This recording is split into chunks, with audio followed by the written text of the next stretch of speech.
Presiden Rusia Vladimir Putin memberikan izin kepada hedge fund Amerika Serikat 683 Capital Partners (LP) untuk membeli sekuritas dari perusahaan-perusahaan Rusia yang sebelumnya dimiliki oleh sejumlah pemegang saham asing. Dilansir Reuters, keputusan ini diumumkan dalam sebuah dekret presiden pada Senin 18 Maret 2025. Menandai langkah baru dalam kebijakan ekonomi Rusia di tengah sanksi internasional yang masih berlangsung akibat konflik di Ukraina.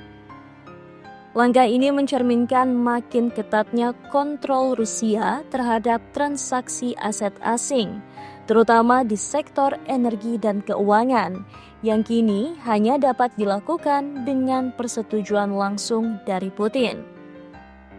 Sejak invasi Rusia ke Ukraina pada 2022, Moskow telah memperketat regulasi terkait kepemilikan asing di sektor strategis untuk mempertahankan stabilitas ekonomi domestik.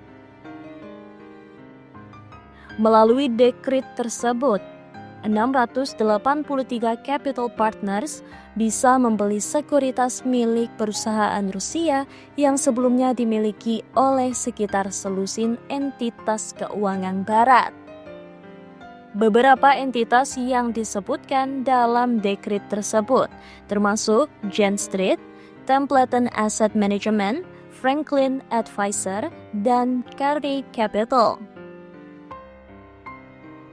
Keputusan ini menarik perhatian investor global yang tengah mencari petunjuk apakah hubungan antara Amerika Serikat dan Rusia akan mencair setelah kembalinya Donald Trump ke Gedung Putih. Namun, detail dalam dekret ini masih sangat terbatas dan tidak memberikan indikasi jelas mengenai perubahan besar dalam kebijakan ekonomi Rusia terhadap investor asing. Selain memberikan izin kepada 683 Capital Partners, dekret tersebut juga mengatur bahwa dua perusahaan Rusia, yakni Cepeus II dan Modern Real Estate Fund, diperbolehkan untuk membeli sekuritas yang telah diakuisisi oleh hedge fund Amerika Serikat tersebut. Transaksi ini dapat dilakukan tanpa memerlukan persetujuan tambahan dari Putin. Langkah ini dinilai sebagai bagian dari strategi Rusia untuk mengendalikan aset keuangan yang sebelumnya dikuasai investor asing. Dengan memberikan izin khusus kepada hedge fund Amerika Serikat tersebut, pemerintah Rusia dapat memastikan bahwa kepemilikan saham perusahaan domestik tetap berada dalam kendali entitas yang disetujui oleh Moskow.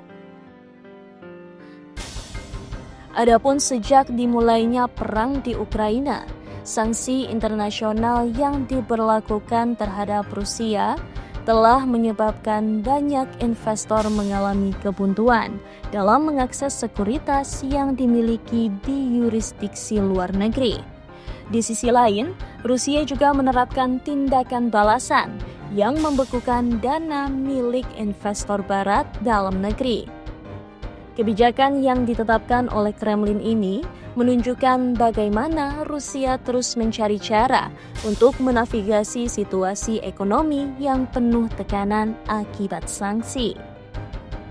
Keputusan terbaru ini juga dapat dipandang sebagai strategi untuk menarik kembali modal yang sebelumnya mengalir ke luar negeri dan mengkonsolidasikan kepemilikan aset domestik di tangan entitas yang lebih terkendali.